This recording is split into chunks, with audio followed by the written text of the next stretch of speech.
안녕하세요. 옛이야기입니다. 오늘도 와주셔서 감사합니다.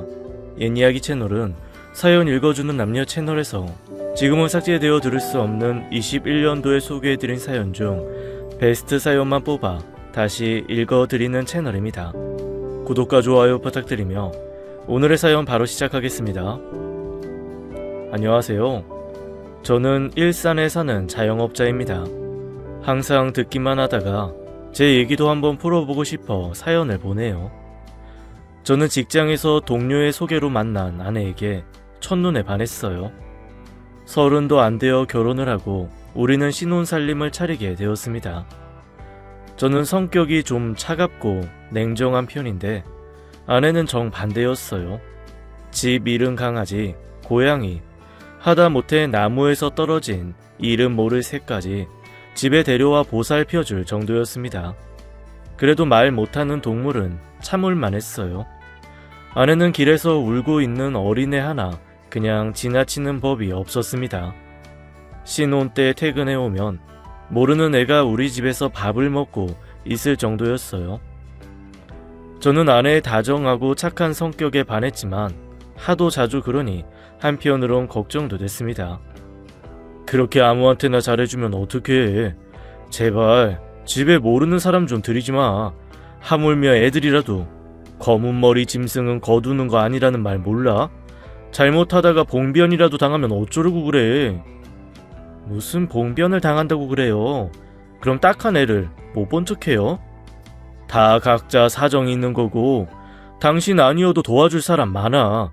생판 모르는 남의 애 챙기지 말고 당신 몸이나 챙겨. 몸도 약한 사람이 괜히 오지랖만 넓어서는. 나한테는 당신이 제일 소중한 거 몰라? 그러다 병이라도 나면 어떡해. 알았어요. 앞으로 조심할게요. 결혼한 지 2년이 안 돼요. 아내는 아들을 출산했어요. 큰애는 성격이 저와 꼭 닮아서 어려서부터 자기 것은 기가 막히게 잘 챙겼어요. 아들이 어린데도 이기적인 모습을 보이면 아내는 무척 서운해했습니다. 그러면서 입버릇처럼 딸이 하나 있었으면 좋겠다고 해서 둘째를 가지려고 무척 노력했어요. 첫째가 유치원에 갈 때쯤 아내는 임신을 했지만 계속 유산이 되었고 아내는 많이 힘들어했어요. 저는 아내에게 더는 자식 욕심 내지 말자고 달랬어요. 그즈음 평생 다닐 줄 알았던 회사가 망해 직장을 잃게 되었어요. 저는 바짝 정신을 차리고 살 길을 찾았습니다. 집을 줄여 이사하고 문방구 겸 슈퍼를 차렸어요. 큰 길가라 자리가 좋았고 외상 한번 안 주고도 장사는 잘 되었습니다. 처음 하는 일이라 조금 겁도 났는데 막상 해보니 저는 뼛속까지 장사 체질이었어요. 그러나 아내는 지나치게 정이 많아 그게 문제였습니다. 어린 애들이 뭘 살 때 돈이 모자라도 그냥 주고 단골 아니어도 간혹 외상도 해주는 것 같았어요. 대려 중학생 아들이 아내보다 더 돈에 밝았습니다. 세 식구가 그렇게 가게를 운영하며 지내던 어느 겨울이었어요. 우리 가게 한쪽에는 우체통이 있었는데 제 눈에는 그게 눈의 가시였어요. 쓸데없이 자리만 차지하고 쓰레기만 쌓여 아주 보기가 싫었습니다. 아내는 그때 가게 앞에서 어묵을 팔기 시작한 참이었어요. 뭐라도 하고 싶다고 해서 시작한 일이었죠. 그러더니 어떤 여자애를 자꾸 가게 안으로 데리고 들어오는 겁니다. 7, 8살쯤 되어 보였는데 눈만 동그랗게 크고 비쩍 마른 아이였어요. 한겨울인데 외투도 없이 얇은 티에 반바지, 맨발에 슬리퍼 차림으로 늘 우체통에 편지를 넣는 애였습니다. 아내는 그 애에게 어묵도 넘치게 주더니 안쓰러워하는 게 눈에 보였어요. 또 그 병 도졌어? 생판 모르는 남의 챙기는 버릇.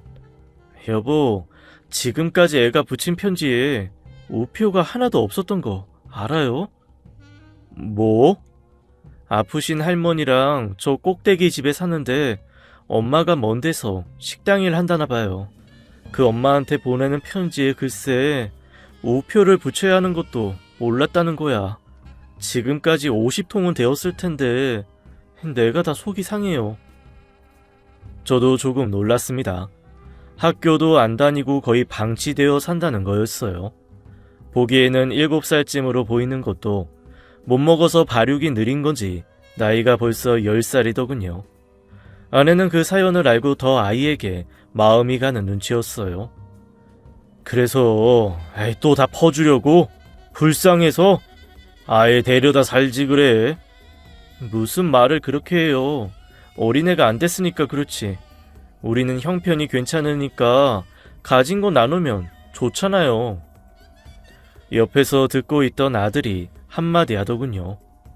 엄마, 세상에 불쌍한 애가 얘 하나예요.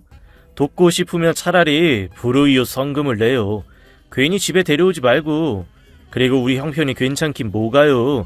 가게 내면서 차도 팔고 집도 작아졌잖아요. 그러니까 너무 지나친 동정심은 갖지 마세요. 아내는 아들 말에 더 마음이 상한 눈치였지만 저는 신경 쓰고 싶지 않았어요. 쓸데없는 일 생기니 어묵 장사도 당장 그만두라고 했습니다. 그때쯤 저는 가게를 넓힐 생각을 하고 있었어요.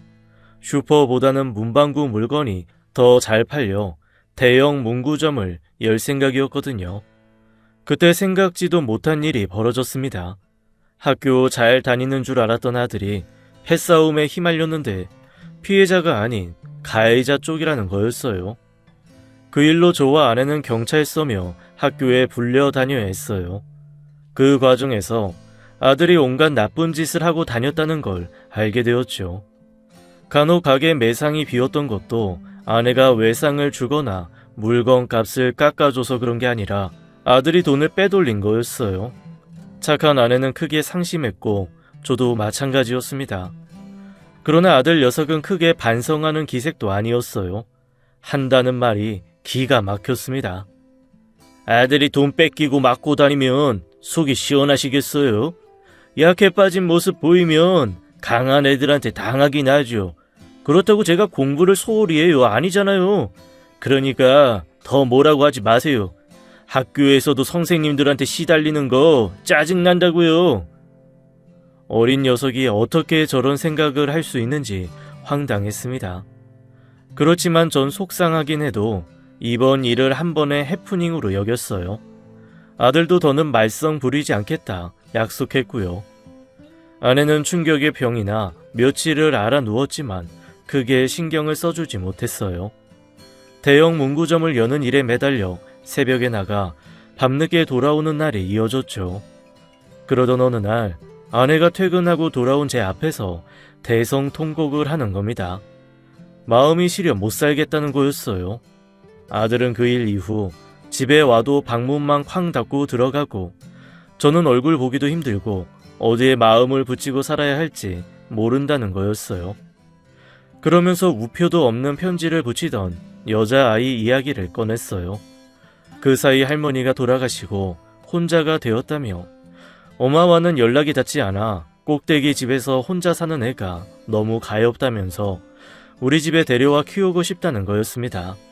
저는 절대 안 된다고 했어요. 검은 머리 짐승은 거두는 게 아니라는 말, 괜히 있는 말 아니라고요.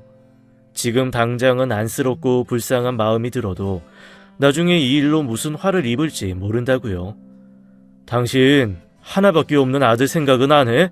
형태 이제 고등학생이야. 마음 잡고 공부해야 하는데 생판 남의 집 핏줄을 데려다 키운다고? 게다가 다 큰 아들 있는 집에서 수양딸을 기른다는 생각은 도대체 어떻게 할 수 있는 거야? 왜 나쁜 쪽으로만 생각해요? 당신이 자꾸 그러니까 영태도 점점 더 이기적으로 구는 거잖아요. 당신 닮아 물렁하게 살면 뭐가 좋아? 걔 말 틀린 거 하나도 없어. 이번에 진짜 나도 양보 못해요. 그 아이 수빈이 꼭 데리고 오고 싶다고요. 더 이렇게 못 살아요. 얼음장 같은 아들이랑 남편 사이에서 춥고 마음 시려 못 살겠다고요. 저는 끝까지 안 된다고 했고 다음 날부터 아내는 먹는 걸 거부했어요. 단식하며 몇 날 며칠 침묵 시위를 하는데 아내가 이번만큼은 그냥 넘어갈 것 같지 않았습니다. 순한 사람이 한번 화가 나면 정말 무섭다는 걸 알고 있었거든요. 아내가 살면서 저런 식으로 뭘 강하게 요구한 적도 화를 낸 적도 없었습니다. 저는 아들을 밖으로 불러 설득을 했어요. 네 일로 엄마 상태가 이러니 우리가 좀 이해를 하자고요. 그 아이를 데리고 와도 평생 같이 산다고 장담할 순 없는 것 아니냐고. 너나 나나 엄마가 없으면 안 되니 이번만큼은 뜻을 들어주자고요. 아들은 못마땅한 눈치였지만 알았다고 하더군요. 저는 창백한 얼굴로 누워있는 아내에게 다가가 말했어요. 알았으니까 일어나. 죽 사왔으니까 먹자. 필요 없어요. 먹고 일어나야 그 아이 데려오지. 퀭한 얼굴로 누워있던 아내가 벌떡 일어나더군요. 영태는요? 아들도 그러세요? 아이, 내가 설득했어. 대신 호적에 올리는 건 안 돼. 철저히 나무로 키우는 거야. 알았어? 아내는 당장 아이를 데리고 와야겠다며 일어나다가 휘청거리며 넘어졌어요. 저는 아내를 다독여 죽을 먹이고 이틀 후 함께 꼭대기 집으로 올라가 그 아이 수빈이를 데리고 왔습니다. 가까이 지켜보니 아주 예의가 바르고 똑똑한 아이였어요. 아들 영태는 시종일관 무관심했지만 실은 내색을 대놓고 하진 않더군요. 아내는 신바람이 나서 수빈이 오시며 가구를 사러 다녔습니다. 그 사이 저는 대형 문구점을 열었고 장사는 생각보다 잘 되었어요. 아들 영태도 고등학교에 올라간 뒤로는 큰 말썽 없이 학교 잘 다녔고요. 이웃 동네 큰 집으로 이사까지 하게 된 뒤로 저는 수빈이를 더 좋게 보게 되었어요. 시간이 지날수록 수빈이는 저희 부부에게 참 애틋하게 잘했어요. 그 아이가 없었으면 우리 집은 절간보다 더 조용했을 겁니다. 영태는 클수록 말들이 없어지고 집에서는 잠만 잤어요. 어버이날이며 생일을 챙겨주는 것도 수빈이뿐이었어요. 새 이웃들은 수빈이가 수양딸인 것도 모르고 마냥 부러워했습니다. 아이, 모녀가 나란히 목욕 다녀와? 안녕하세요, 아주머니. 아유, 엄마랑 딸이 그냥 붕어빵이네. 아이고, 예쁘다. 수빈이가 공부도 잘한다며? 이번에 전교 3등 했어요. 아이고, 아들도 헐친하게 잘생겼지. 딸내미는 공부 잘하고 효녀지. 부럽다, 부러워. 다 가졌네, 수빈 엄마는. 아내뿐 아니라 저 또한 수빈이를 친딸처럼 여기게 되었어요. 염색도 수빈이가 해주고 가게에서 말동무가 되어줄 때도 많아 혼자 있으면 허전함을 느낄 정도였어요. 참 살갑고 다정한 아이였습니다. 그렇게 시간은 흘러 수빈이는 고등학교를 졸업하게 되었어요. 입시도 잘 치러 원하는 대학, 원하는 과에 입학을 앞두고 있었고요. 아들 영태도 군에서 제대할 때가 되었습니다. 영태는 시시한 대학에 가지 않겠다며 재수 삼수를 하다가 공부를 다 포기하고 군대에 입대한 지 3년이 흐른 뒤였어요. 아들이 제대하고 다시 한 지붕 네 식구의 일상이 시작된 지 얼마 되지 않았을 때 먼 친척분의 부고를 듣게 되었어요. 아내와 저 둘만 삼각집에 가게 되었고 돌아올 때 아내만 슈퍼에 잠깐 들린다고 해서 저만 먼저 집에 돌아왔습니다. 그런데 현관에 들어섰을 때 제 귀에 이상한 대화가 들렸어요. 오빠, 하지마. 제발 부탁이야. 분명 수빈이의 목소리였습니다. 조용히 안 해? 오빠 좋게 변했다고 엄마 아빠가 얼마나 좋아하셨는데 제발 그만둬. 엄마 아빠? 야, 너 연극 좀 그만해. 우리 부모님이 널 낳기라도 했어? 효녀인 척 연기하는 거 그만둬. 나 은정이 다가 아니야. 난 엄마 아빠를 진심으로. 야, 꿈 좀 깨라. 우리 아버지가 어머니한테 항상 하는 얘기가 있어. 검은 머리 짐승 거두는 거 아니라고. 뭐? 무슨 짐승? 검은 머리 짐승. 딱 너 같은 처지 말이야. 오빠, 정말 왜 이래 정말.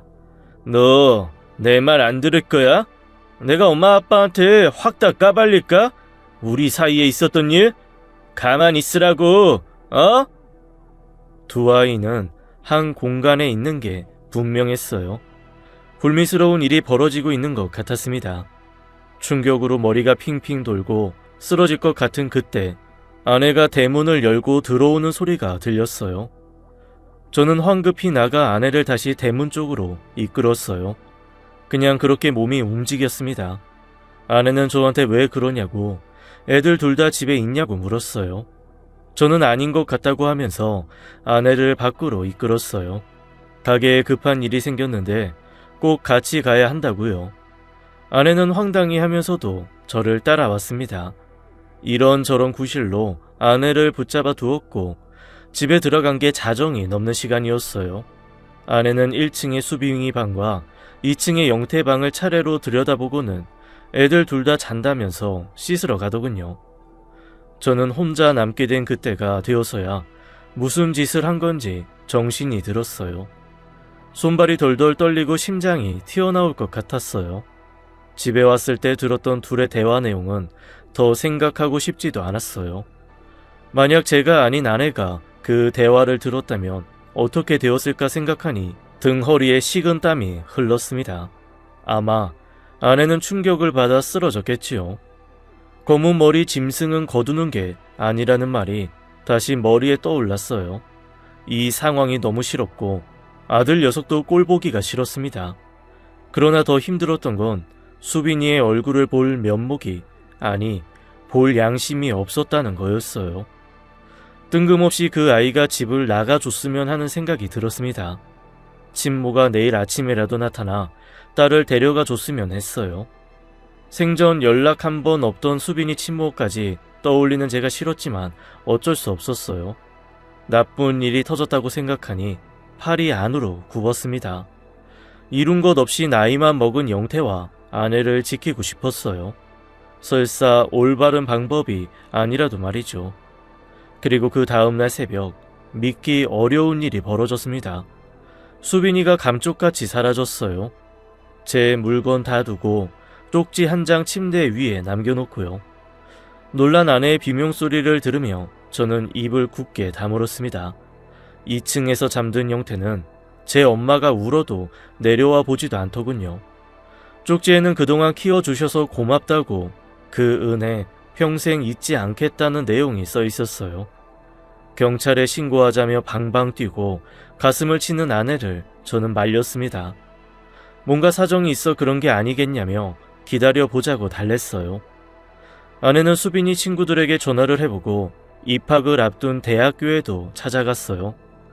그러나 수빈이는 공부도 포기한 듯 학교에 나타나지 않았고 등록금도 반환이 되었습니다. 아내는 끝내 알아눕고 말았어요. 영태 그 녀석은 우리 앞에서만 괴로운 척을 하더군요.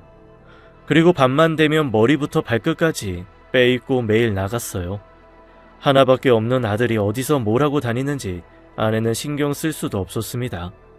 너무 상심해 그런지 열이 끓고 밤마다 헛소리를 하는 등 몸이 더 나빠졌죠. 병원에서 검사를 받아도 특별한 병명이 밝혀지진 않았어요. 한 의원에서는 너무 큰 충격을 받아 우라로 쓰러진 거라고 하더군요. 골골대는 아내의 모습에 어느 날 전 부하가 치밀어 모진 소리를 내뱉었어요. 내 말대로 했으면 이런 일도 없잖아. 왜 남의 집 애를 키우자고 했어? 다 쓸데없는 짓이라고 했지? 여보, 정말 잘못됐나봐. 벌 받나봐. 당신 말 안 들어서. 수빈아, 어디 있니 수빈아? 그 애는 이제 있자. 그렇게 친딸처럼 잘해줬는데 이게 뭐야? 나 솔직히 걔 괘씸해. 어떻게 하루아침에 이럴 수가 있어? 그 일로 아내는 병이 들어 결국 건강을 회복하지 못했습니다. 그 와중에도 아들 영태는 사업을 한다고 외제차를 몰고 나중에는 분에 넘치는 집을 얻어 나가 살더군요. 아픈 엄마 곁에는 10분도 잃기 싫어하면서도 제게 매달 적지 않은 액수의 돈을 보내왔습니다. 어디서 무슨 돈을 버는 건지 물어도 아들은 시원한 대답을 내놓지 않더군요. 그렇게 2년이라는 시간이 흘렀고 아들 영태는 결국 교도소에 가게 되었어요. 친구들이랑 벌인 사업이 불법이었던 겁니다. 큰 잘못은 저질러 놓고 감옥엔 가기 싫다면서 유명한 변호사를 구해달라. 아는 사람 없냐? 끝까지 이기적인 아들을 보는 게 너무 힘들었습니다. 하늘이 무너질 것 같았지만 차라리 크게 혼나봐라 싶은 마음도 들었어요. 아픈 아내에게는 차마 아들의 이야기를 하지 못하고 혼자 마음고생을 많이 했죠. 망연자실한 제가 문구점에 밤늦도록 나와 있을 때였어요. 아내를 요양병원에 입원시키고 온 지 일주일째 되던 날이기도 했습니다. 자정에 가까운 시각, 입구에 좋은 차 한 대가 멈춰서더니 중후한 분위기의 남성과 젊은 여성이 내리는 거였어요. 가만히 그 둘을 지켜보던 저는 벌떡 일어나고 말았습니다. 젊은 여자는 바로 사라진 수빈이었어요. 얼어붙어 있는데 수빈이가 먼저 다가와 인사를 하더군요. 그동안 잘 지내셨어요? 수빈이 정말 네가 맞냐? 함께 들어온 중년 남성이 제게 악수를 청했습니다. 처음 뵙겠습니다. 수빈이 친아버지 되는 사람입니다. 저는 자리에 털썩 주저앉고 말았어요. 수빈이가 찾아온 것도 놀라운데 친아버지라니요. 얼굴이 화끈거리고 몸이 떨려왔어요. 수빈이에게 어떻게 된 거냐 물어봐야 하는데 입이 떨어지지 않았습니다. 수빈이가 아내를 찾더군요. 집에 계시냐고요. 저는 머뭇거리다 대답했어요. 네가 사라진 뒤 병을 얻어 지방 요양원에 있다고 이야기를 해주었더니 그 애는 닭똥 같은 눈물을 흘리기 시작했어요. 내일 당장 가봐도 되겠냐며 제게 묻더군요. 얼마나 아프시길래 요양까지 하냐며 수빈이가 오열하자 친아버지라는 분이 딸을 다독였습니다. 내내 외국에서 살다가 몇 시간 전에 귀국했습니다. 수빈이가 향수병이 심해 나오게 됐어요. 길러지신 분들이 너무 보고 싶다고 해서 연락도 없이 찾아왔습니다. 그분은 늦은 시각 실례가 많았다면서 지내는 호텔 주소와 연락처를 남겨주었어요. 꼭 다시 찾아오겠다면서요. 두 사람이 가고 저는 놀란 마음을 진정시킬 수가 없었습니다. 수빈이가 친아버지를 만나 외국에서 살았다는 게 믿기지가 않았어요. 저는 다음날 아내가 있는 요양병원에 찾아갔고 담당 의사에게 면담을 청했어요. 아픈 아내가 수빈이를 만나는 게 어떨지 몰라 걱정이 되었죠. 결국 의사 선생님의 허락이 떨어졌고 수빈이는 아내를 찾아왔습니다. 둘은 부둥켜 안고 한참을 울었어요. 아내는 아예 외출을 허락받아 수빈이와 하룻밤을 지낼 수 있었어요. 이상하게도 둘 사이에는 원망이 없더군요. 신기한 일이었습니다. 다음날 가기 싫다는 아내를 간신히 병원에 보내고 저는 수빈이와 둘이 남게 됐어요. 수빈이는 조심스럽게 아들, 영태가 어떻게 지내는지 물어왔어요. 담담이 지금 교도소에 있다고 이야기하니 한동안 말이 없더군요. 그러더니 뜻밖에도 그날 밤 있었던 이야기를 꺼내는 겁니다. 자신이 집을 나간 바로 전날 밤 일을요. 아빠, 내가 무슨 아빠냐? 친아버지도 나타났으니 더는 아빠라고 부르지 말아라. 그러지 마세요. 아빠는 잘못 없어요. 제가 사라진 전날 밤 아빠 집에 들어왔다 나가셨죠? 어? 영태 오빠랑 저 불미스러운 일은 없었어요. 지금에 와 이런 얘기 소용없을지도 모르겠지만요. 듣게 된 이야기에 저는 넋이 나갔어요. 그맘때 수빈이는 사업을 하고 있는 친아버지와 연락이 닿아 우리 부부 몰래 가끔 만나기도 하고 전화통화도 했다는 겁니다. 어떻게 만나게 되었냐고 물으니 친아버지가 다니던 고등학교로 찾아왔다는 거였어요. 그걸 영태가 저희보다 먼저 알게 되었고 수빈이 친부의 재력을 알아본 아들의 괴롭힘이 시작되었다는 겁니다. 다짜고짜 결혼하자고 너는 어차피 남 아니니 상관없지 않냐면서요. 돈을 유독 좋아하고 밝히는 아들이 할 법한 짓이었어요. 수빈이 얘기로는 그날 밤 영태에게 하지 말라고 했던 건 다름 아닌 혼인신고였다는 겁니다. 저희가 없는 사이 영태가 혼인신고 서류에 수빈이 인감 도장을 억지로 빼서 찍으려는 것을 말리는 중에 제가 집에 왔다는 거였어요. 그때 영태가 점점 더 무서워지는 시기였고 한 집에 더 있다가는 정말 불미스러운 일이 벌어질 것 같아 집을 나올 수밖에 없었다는 이야기였습니다. 의도하진 않았지만 친아버지를 몰래 만나는 것도 괴로웠는데 영태가 결혼하자고 괴롭히니 도망밖에는 생각이 안 났다면서요. 아내가 건강을 잃은 것이 다 자기 탓 같다며 수빈이는 괴로워했어요. 저는 이야기를 듣고 고개를 떨궜습니다. 수빈이에게 한없이 부끄럽고 미안했어요.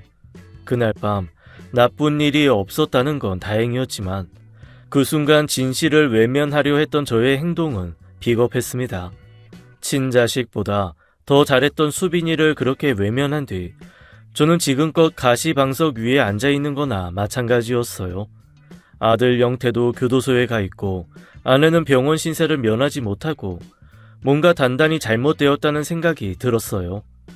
저는 무릎을 꿇고 사죄했습니다. 아들 잘못 키운 것까지 다 포함해서요. 수빈이 네가 우리 집에 오고 모든 일이 다 잘 풀렸다. 너는 진심으로 우리 가족을 사랑했는데 난 아니었어. 검은 머리 짐승 거두는 거 아니라는 그 말만 믿고 언제라도 널 내칠 생각을 했던 것 같다. 미안하다 수빈아. 정말 미안해. 수빈이는 아니라며 고개를 저었어요. 잘해주신 거 다 기억하고 있다면서요. 그리고 이 이야기는 엄마는 끝까지 몰랐으면 좋겠다고 해서 저도 알겠다고 했습니다. 아내에게는 수빈이가 뒤늦게 방황을 하느라 그랬다고 했어요. 아내는 조용히 고개를 끄덕일 뿐이었어요. 후에 수빈이 친부는 딸을 잘 키워주어 고맙다며 우리에게 크게 사례를 했어요. 수빈이는 제 아버지를 외국에 보내고 혼자 남아 우리 부부와 반년을 함께 살았습니다. 그 시간 동안 아내는 몸을 어느 정도 회복할 수 있었어요. 아들 영태는 꽤 긴 시간 교도소에서 죗값을 치르고 나왔어요. 그리고 1년에 두세 번 잠깐 얼굴 보는 게 전부입니다. 외국에서 공부 마치고 돌아와 변호사로 일하는 수빈이를 더 자주 보는 것 같아요. 가정도 꾸리고 자식까지 낳은 그 아이가 여전히 저희 부부를 챙기며 삽니다. 항상 미안하고 고마운 마음뿐입니다. 그 아이를 집에 데려오지 않았다면 전 지금 어떻게 살고 있을까요? 제 사연은 여기까지입니다. 긴 이야기 들어주셔서 감사합니다. 건강하시고 평안하세요. 지금까지 예니악이었습니다. 끝까지 함께 해주신 여러분 감사드리며 저희는 다음 사연으로 돌아올게요. 감사합니다.